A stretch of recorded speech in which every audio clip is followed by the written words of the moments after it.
Welcome to Living a Sustainable Dream. My name is Mark, and you probably have noticed that on the homestead we've been a little MIA on doing videos, but we have been busy, very busy this summer, actually too busy this summer.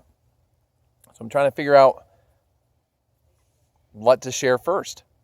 So here we are in the garden, and Krista is obviously thinning out the carrots, but our garden is looking beautiful this year. It's doing great. Okay. So Krista, what are some of the things you're planning to do with the produce in our garden? Well, carrots every year. I love carrots because I can them and then we can have them all winter long. So I'm thinning these because there's too many and they're going to crowd each other out, which is kind of fun because you get to have a lot of little baby carrots. But so that's what I'm doing here. But the rest of our garden is doing well. We've got our onions. They're doing spectacular. And we've had a good go on our spinach. A good go on our chard. I'm going to do another planting because I think I'll be able to get another planting of spinach. If I do one now, I'll get it in September. And our zucchini is coming online. It's all coming online. Potatoes are looking good. We do a lot of root vegetables and vegetables that I can store and can. So onions, potatoes, carrots. What else do we do, Mark, that we store? The tomatoes. Oh yeah. Well, tomatoes are king. They're my favorite, and I make tomato sauce. And those are finally, Mark may take the camera over there, but we're finally getting some green ones. And we were late this year. We had a wet June, and it just kind of stunted things out. But if I have a good September, we'll do great with our tomatoes. So excellent. That's where I'm at in the garden. So how have you kept busy this summer? How have I kept busy this summer? Well, we did Saskatoon jam off our property, which was fun. We grow the wild berries here on our property, so I picked a bunch and canned it. Went to a blueberry farm. I haven't done that in a long time, and I canned my blueberries whole, so I can use them for numerous things. So I've canned a few times, and I have a whole bunch more canning to go, but that's okay. So we have canning videos in the future? We do. We have a Saskatoon jam canning video that'll be coming. Which, by the way, canning videos for some reason are the most popular videos on this channel. So check them out. Yeah. And then this year we bought kayaks as a fun thing, and so we've gone kayaking, and we're hoping to go again next week because the weather is supposed to be awesome. So great. Yeah. There we go. Today my son spent the day, or actually early part of the day, washing the tractor. The tractor is looking really nice. And it was pretty dirty because this whole entire summer I've been using it to prepare the foundation for the shop, which we got to pour concrete.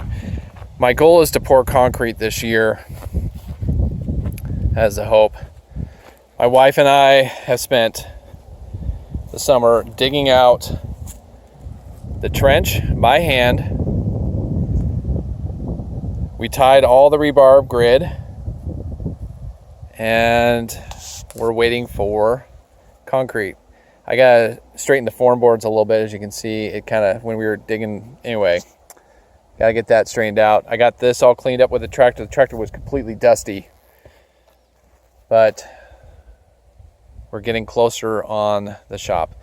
If I can get the pad in, then I can start building. And I'm hoping to pay someone to do that. My wife and I are tired of working on this thing. I just want someone else to do it from this point, at least the pad, and then I can put the walls up myself. Another thing that happened this summer is our sprinkler pump went out. And so we bought this one. This is a AC jet pump, half horse, and it runs the sprinklers just beautifully. I just got it hooked up literally last night, and so I just did a test run this morning. I had to drain the entire cistern to feed this pipe, reverse feed it out of the cistern and up, because it would not fit down there with the foot valve on it. So it's got a foot valve, it's ready to go. It's good. Our other little sprinkler pump was a transfer pump, this little guy here, and we pretty much used him to death, and he is burnt up.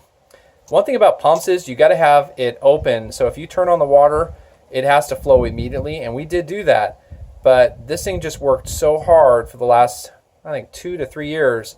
It finally, the motor just gave up. This should be This is more designed for a sprinkler system, so this should actually do a whole lot better for what we're going to use it for. You definitely want your inlet to be the right size. This is a 1¼ inch inlet all the way in there. This was a 3/4 inch inlet, but this, like I said, this setup is designed for sprinklers. This one is not. So what else have we been up to? Speaking of pumps, this is my well pump. This is what feeds the entire cistern right here. And this thing went out, and it was a short that occurred in electrical wiring. And the pump is already, oh gosh, I think 2003, so 17 years old. So we got full life out of this pump, but it happened to go out this summer as well. So we lost our sprinkler pump and our well pump this summer. So that is another thing that we've been up to. And once more, large expenses. That's not a cheap pump. We've been working on is firewood, and this is the firewood we have gathered this year. And to be honest, I really am hoping that this will be enough firewood. We got to get stacked and split still. It's not ready yet, but we'll be splitting and stacking it into the shed. That holds 4 cords back there. I'm hoping that we have 7 cords total. We do have a few cords left over from last year. So, but this is all seasoned, ready to go. And I'm just hoping to get that done before winter. That's another thing that we're working on this summer. Next up is I've been really working on repairing these blinds. And you see I got a cleat here. And so you can just kind of pull, and then you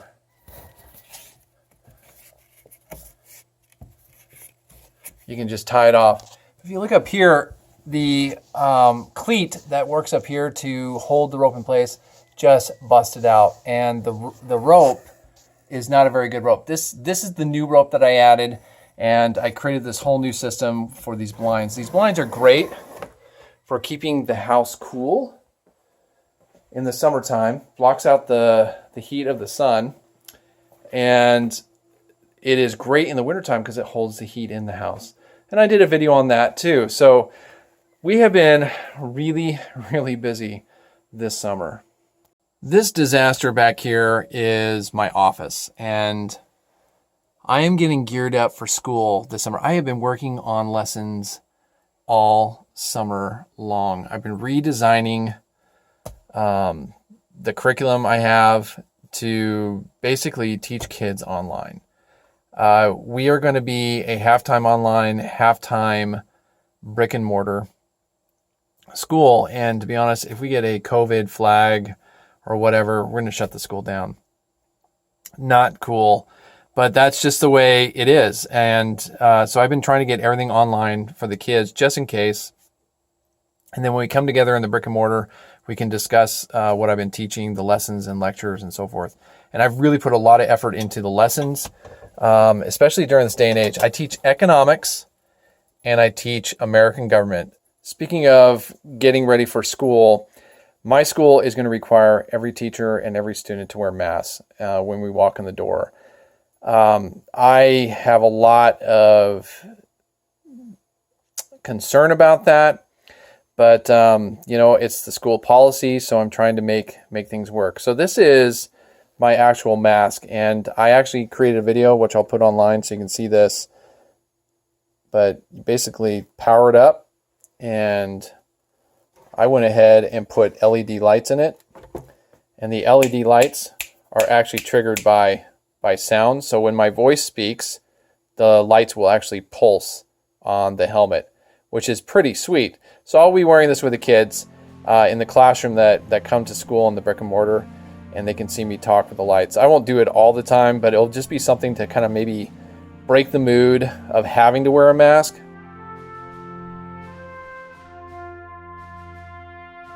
So this is me driving on an emergency kind of family crisis to Oregon, and I'm going through Washington right now, and I'm just kind of thinking, and it's these moments that just kind of get you to slow down and just evaluate your life. So my mom and dad both went to the hospital this morning. My father had a stroke. He's 79. My mom started to have heart issues and went into the ER. So double whammy right there. But it sounds like the doctors got to my dad in time. And that's good news. Praise the Lord for that. It's lots of prayer been going on. So I decided, it's time to get over to Oregon to see my folks, and just kind of walk off the property. And Krista and my son have got the place. They're doing really well. So I'm in the car and I'm racing over to Oregon to see my folks.